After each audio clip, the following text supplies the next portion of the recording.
La lectura del testamento no fue solemne, sino cruel, en una sala demasiado pequeña para contener tantos resentimientos. El nombre de Lady Emilia Carradine fue pronunciado con una precisión que cortó el aire como una sentencia. Ella permaneció inmóvil, con la espalda recta y el mentón en alto, mientras los murmullos crecían a su alrededor como un enjambre. Heredera de deudas, de un apellido debilitado y de una mansión que olía a humedad y ruina. Emilia ya sabía que nada bueno podía salir de aquel día, pero cuando el abogado anunció la condición, un matrimonio legal de 1 año con el duque Rohan Kellington, el escándalo se volvió físico, casi palpable. Miradas de burla, de lástima y de cálculo se clavaron en ella. Al fondo de la sala, Rohan no ocultó su expresión de desprecio. Para él, aquella mujer era una intrusa elegante, una oportunista más dispuesta a atraparlo con un contrato disfrazado de herencia. Para Emilia, él era el rostro perfecto del abuso de poder frío, inaccesible, convencido de que el mundo podía comprarse con títulos y amenazas. Y así, frente a notarios y testigos, nació una unión que no tenía nada de romántica y todo de guerra. Desde el primer instante, el matrimonio fue un campo de batalla cuidadosamente reglamentado. Firmaron cláusulas como si fueran treguas temporales. Se intercambiaron silencios que pesaban más que los insultos y prometieron cordialidad solo para no darle espectáculo a sus enemigos. Pero algo no encajaba. La mansión Carradine, destino obligado de aquel acuerdo, parecía guardar más que polvo y recuerdos. Habitaciones cerradas, una ala quemada que nadie mencionaba y una sensación persistente de que el pasado observaba desde las paredes. Rohan, convencido de que Emilia escondía algo, impuso normas estrictas, vigilancia discreta y una distancia emocional casi hostil. Emilia, lejos de intimidarse, comenzó a observarlo con la atención de quien sabe que los hombres más duros suelen ser los más frágiles cuando se toca la verdad correcta.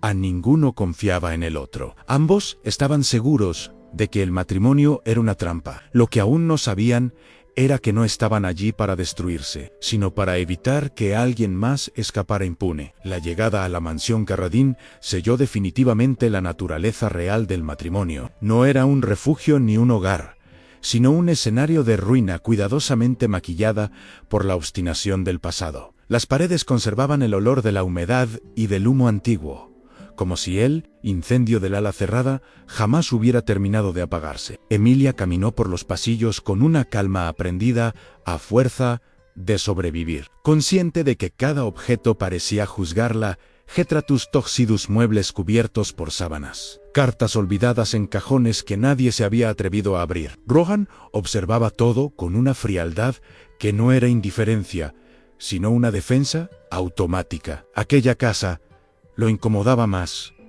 de lo que estaba dispuesto a admitir, no por su estado decadente, sino por la sensación persistente de que algo allí no le pertenecía del todo, aunque el testamento así lo afirmara. Desde el primer día, impuso reglas claras en habitaciones separadas, horarios definidos, personal mínimo y discreto. No quería cercanía, ni confianza, ni preguntas. Emilia aceptó cada norma con una sonrisa educada.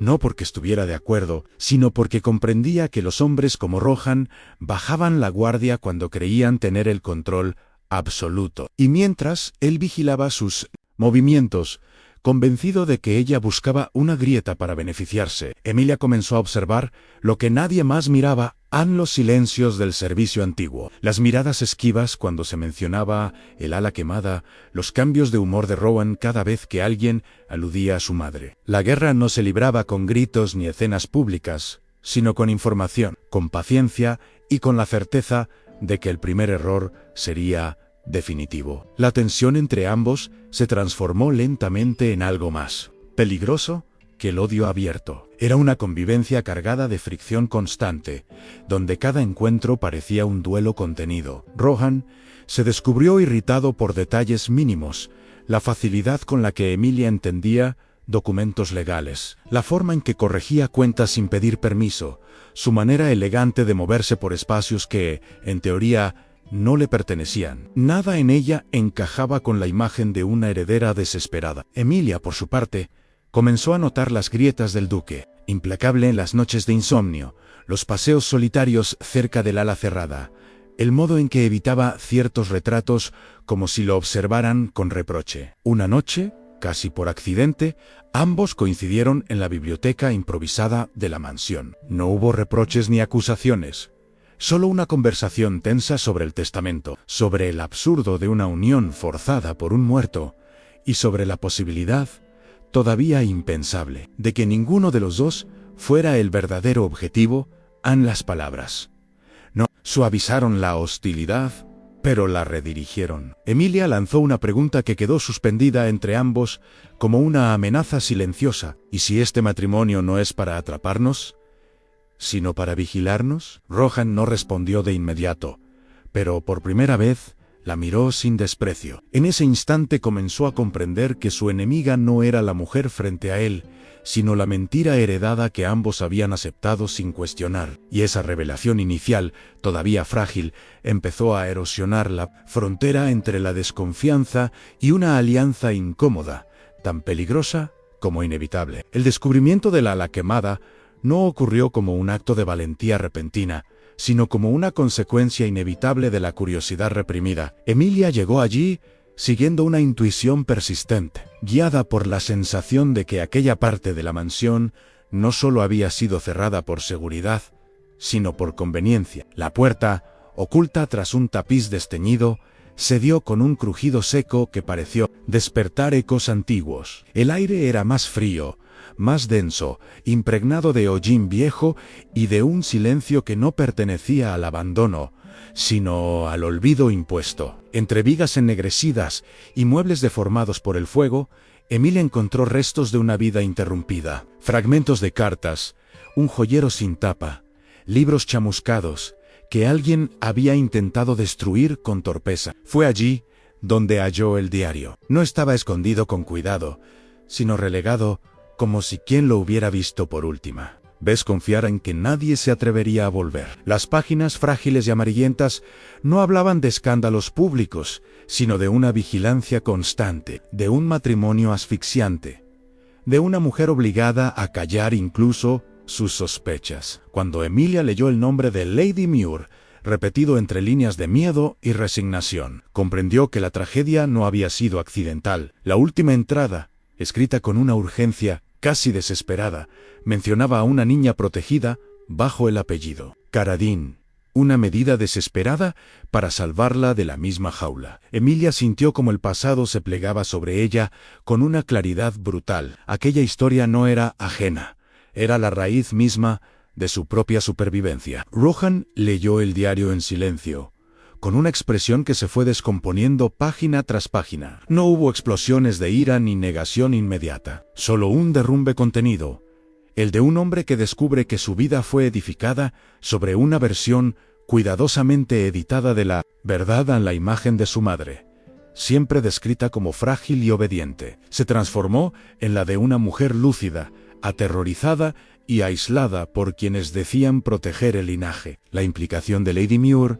no era una traición abstracta, era personal, íntima, devastadora. Emilia observó ese quiebre sin satisfacción alguna. Comprendió que, por primera vez, ambos estaban parados del mismo lado de la herida. Sin embargo, la alianza que comenzaba a gestarse no era sencilla. Sir Gideon apareció, demasiado pronto, con preguntas calculadas y una cortesía tensa que no ocultaba su ansiedad. Había percibido el cambio en la dinámica, la cercanía incómoda entre los recién casados, la forma en que Rohan ya no actuaba únicamente desde la desconfianza. El intento de robar el diario fue torpe, desesperado, y su acusación de falsificación contra Emilia sonó hueca incluso para quienes deseaban creerla culpable. Rohan, obligado a tomar partido públicamente, defendió la autenticidad del hallazgo con una firmeza que sorprendió a todos, incluido a él mismo. Ese gesto no selló aún el amor, pero sí algo igual de peligroso, a la decisión consciente de confiar. Emilia, que había planeado sobrevivir usando el matrimonio como escudo, entendió que ahora estaba luchando por algo distinto. Ya no se trataba solo de salvar la mansión o su futuro, sino de impedir que una verdad enterrada volviera a ser silenciada. Y en ese punto exacto, cuando la enemistad dejó de ser útil, comenzó el camino irreversible hacia algo mucho más difícil de controlar que el odio a la complicidad. El diario alteró el equilibrio de fuerzas dentro de la mansión con una rapidez silenciosa pero implacable. Nada se dijo en voz alta durante los días siguientes. Y sin embargo, todo había cambiado. Los pasillos parecían más estrechos. Las conversaciones del servicio se interrumpían cuando Emilia pasaba y la presencia de Lady Muir comenzó a sentirse incluso antes de que su carruaje cruzara las rejas. Rohan se volvió más reservado, no por desconfianza hacia Emilia, sino porque comprendía que cada gesto podía ser interpretado como una señal de debilidad. La abuela del duque no era una mujer que atacara de frente. Su poder residía en la capacidad de mover piezas sin exponerse, de sembrar dudas que otros convertirían en castigos. Emilia lo supo en cuanto Lady Muir la observó por primera vez, con una sonrisa medida y una cortesía que no ocultaba el desprecio. La humillación en el baile real no fue improvisada, sino diseñada como un recordatorio brutal del lugar que debía ocupar. Comentarios sutiles sobre su origen, insinuaciones sobre su falta de pureza y una insistencia constante en tratarla como invitada tolerada, no como duquesa legítima. Emilia soportó cada ataque con una elegancia que desarmó a más de uno, pero por dentro comprendía que la estrategia era clara: forzarla a renunciar, empujarla a cometer un error, convertirla en el sacrificio necesario para restaurar el orden. Rohan presenció la escena con una mezcla de furia y lucidez. Defenderla significaba confirmar los rumores. Callar, traicionarla. Cuando intervino, lo hizo con una calma calculada que silenció el salón y dejó claro que cualquier ataque contra Emilia sería interpretado como un desafío directo a su autoridad. Aquella defensa no fue romántica, sino política, y precisamente por eso resultó devastadora para quienes creían controlar la narrativa. La reacción de Ser Gideon no se hizo esperar. Acorralado por la posibilidad de que el diario saliera a la luz, intentó desacreditarlo con la única herramienta que aún le quedaba: la duda. Acusó a Emilia de falsificación con un despliegue de indignación ensayada, insinuando que había fabricado el documento para asegurarse el favor del duque. Emilia escuchó la acusación sin temblar, consciente de que responder con emoción sería concederle ventaja. Fue Rowan quien habló, y al hacerlo, cruzó un umbral del que ya no habría retorno. Reveló la existencia del anillo con sello, encontrado entre las pertenencias de su madre, una pieza que conectaba directamente el diario con una herencia oculta, bloqueada durante años por decisiones administrativas sospechosas. El objeto, presentado ante testigos, transformó la acusación en un boomerang letal. Ser Gideon retrocedió, atrapado en sus propias contradicciones, mientras Lady Muir comprendía que el control absoluto se le estaba escapando. Más tarde, a solas, Rohan y Emilia se enfrentaron a la verdad que habían evitado nombrar. Ella confesó que al principio había aceptado el matrimonio como una jugada estratégica para asegurarse un futuro. Él admitió que había planeado arruinarla socialmente para castigar un crimen que nunca cometió. No hubo disculpas inmediatas, solo un reconocimiento crudo de la guerra que ambos habían estado dispuestos a librar. Y en ese reconocimiento, doloroso pero honesto, nació una cercanía distinta. Ya no se miraban como enemigos obligados a convivir, sino como dos personas atrapadas en una mentira heredada que exigía ser desmontada. El amor, todavía incipiente y lleno de resistencia, empezó a abrirse paso, no como consuelo, sino como una consecuencia inevitable de haber elegido la verdad por encima del orgullo. La reunión con los notarios no fue anunciada como un acto de confrontación, sino como una revisión administrativa ordinaria, una de esas formalidades que rara vez despiertan sospechas. Sin embargo, desde el momento en que los carruajes comenzaron a llegar a la mansión Carradine, el ambiente se cargó de una tensión casi eléctrica. Emilia observaba desde una ventana alta, consciente de que aquella mañana no solo se decidiría el destino de una propiedad, sino la validez de una vida construida sobre silencios ajenos. Cada paso que daba por los pasillos parecía resonar con los ecos del pasado, como si la casa misma exigiera ser escuchada. Rohan, por su parte, había pasado la noche sin dormir, revisando una y otra vez los documentos, no para memorizar argumentos legales, sino para prepararse emocionalmente ante lo que estaba a punto de enfrentar. Lady Muir llegó con su habitual compostura impecable, envuelta en una seguridad que solo poseen quienes han gobernado desde las sombras durante demasiado tiempo. Su mirada se deslizó sobre Emilia con una frialdad clínica, como si evaluara un error que aún podía corregirse. Sir Gideon, más tenso, evitaba cruzar miradas prolongadas, consciente de que cualquier fisura podía volverse fatal. Cuando la reunión comenzó, las palabras fluyeron con cortesía estudiada, hasta que Emilia pidió la palabra. No lo hizo como acusación, sino como narración. Relató la historia del diario, de la mujer vigilada, del ala quemada y de la niña protegida bajo un apellido prestado. Cada frase estaba medida, no para conmover, sino para obligar a escuchar. Rohan observó cómo la sala se transformaba. A los notarios dejaron de tomar notas mecánicamente.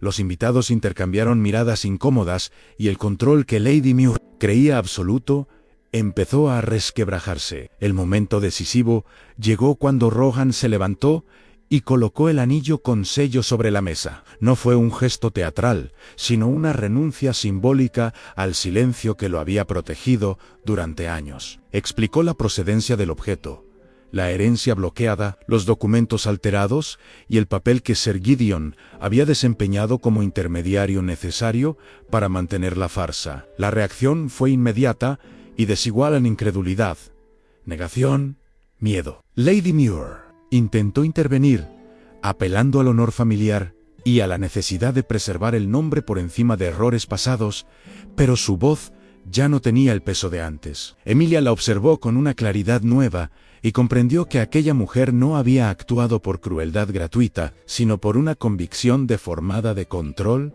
y pureza. Cuando los pagos y las manipulaciones salieron a la luz, Sir Gideon quedó sin defensa posible. La caída no fue ruidosa, sino humillante, despojada de toda dignidad. Al finalizar la reunión, nada estaba completamente resuelto en términos sociales, pero lo esencial había ocurrido. La verdad había sido pronunciada en voz alta. Más tarde, cuando el castillo recuperó su silencio, Rohan y Emilia se encontraron en el ala quemada, el mismo lugar donde todo había comenzado a cambiar.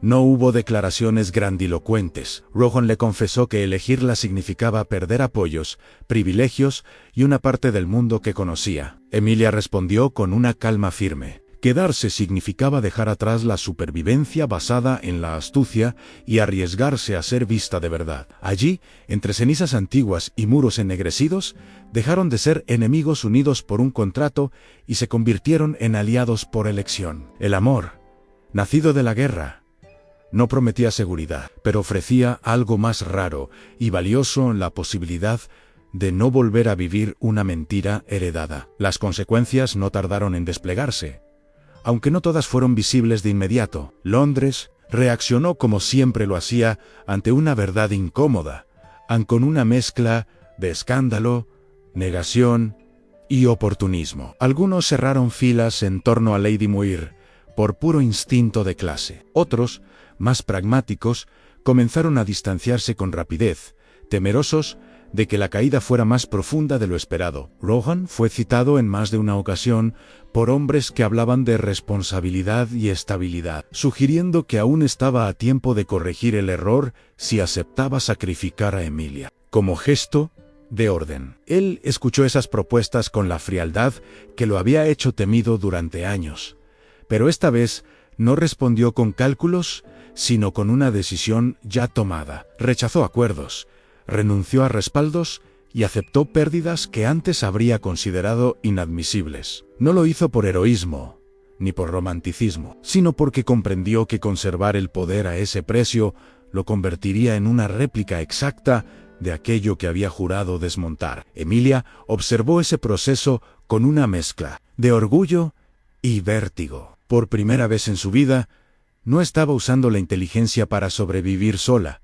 sino para sostener algo compartido. Recuperó legalmente la mansión Carradine, pero entendió que poseerla no era el verdadero triunfo. El verdadero quiebre ocurrió cuando decidió abrir sus puertas, no como símbolo de victoria social, sino como espacio de reparación en archivos ordenados, documentos accesibles, historias restituidas. La mansión dejó de ser una trampa heredada y se convirtió en un testimonio vivo de lo que ocurre cuando el silencio se rompe. Y en medio de ese proceso, el vínculo entre Rohan y Emilia se transformó en algo más sereno, más exigente. Ya no estaban unidos por la urgencia, ni por el peligro inmediato, sino por la responsabilidad de sostener la verdad que habían expuesto. El desenlace no llegó con una boda celebrada entre aplausos, ni con una reconciliación pública que borrara el pasado. Llegó, en cambio, una mañana gris, cuando Rohan le ofreció a Emilia